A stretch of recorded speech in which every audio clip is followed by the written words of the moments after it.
talk about some wild things. Yes. And even normal things. Normal things for you. Yeah.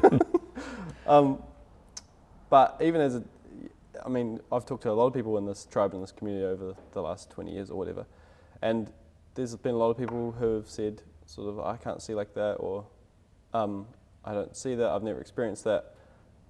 And obviously you're teaching people how to do that. But my question, I guess, is does everyone have to see and experience it in the same way as you do? No, not at all.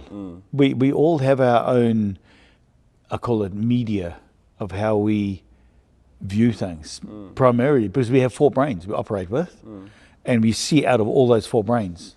So some people see primarily out of their gut brain, some people see out of their heart brain, some people see within the screen of their own mind that's here, and some people actually physically feel and experience things in the physical world that's around them. However, I do believe that we all can see, but it's a process, and it takes, like it took me 10 years to actually learn how to see. 10 years. It's a journey, having to position myself where that would begin to have a capacity to be retained on the things that I've cultured from Scripture. And so the Word was my basis for seeing. Everything that ever happened with me was based around the Word, and I've done teachings on this. Go and sit in the paddock with sheep for 3 weeks. Going into the river and just walking into the river to get a grid, putting myself in a steamy, misty room. Just the simple things.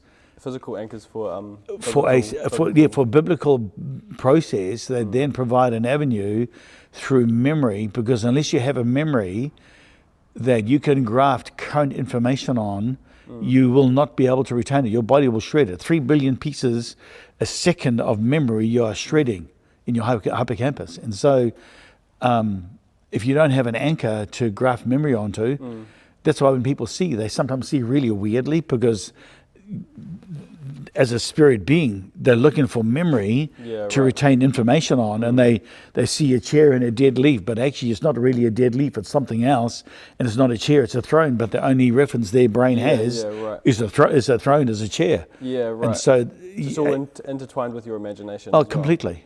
So for me, I've learned how to see on the inside screen of my mind. That was a training process, building neuron trees of memory all through that side.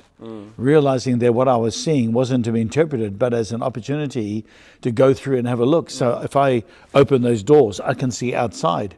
I can describe what I can see through the doors, and I can give you an interpretation for the scaffolding and the tree I see outside the door. Go, wow, it could be this or it could be that. But until I go to the door and look out the door, I won't see what's over there. And so for me, when we have encounters, because of the way that information has been structured for people, we've thrown away so much opportunity, in my opinion, that could have been used as doorways of entry to help engage in a process to create trees. So we see on the inside of our brain. And I have so many people come to me and go, oh, I don't see anything. I say, well, close your eyes. They close their eyes and I don't see anything. Well, what are you seeing? Black. And I go, sorry, could you say that to me again, please? What are you seeing? Black. So you're saying you're seeing black. So are you seeing or aren't you? No, I'm just seeing black. And the reason that people see black is because they use it to go to sleep with. They use it to close this world off instead of using what they're now seeing, which is a place of darkness, as a place of mystery to apprehend now what is not seen. So when Christ said, let your light shine, he didn't mean just go and preach the gospel. He meant allow your light, who you are, to shine into the darkness, which is what Scripture says. Allow your light to shine into the darkness to open up what you are not seeing in that darkness, which is the mysteries of Yahweh.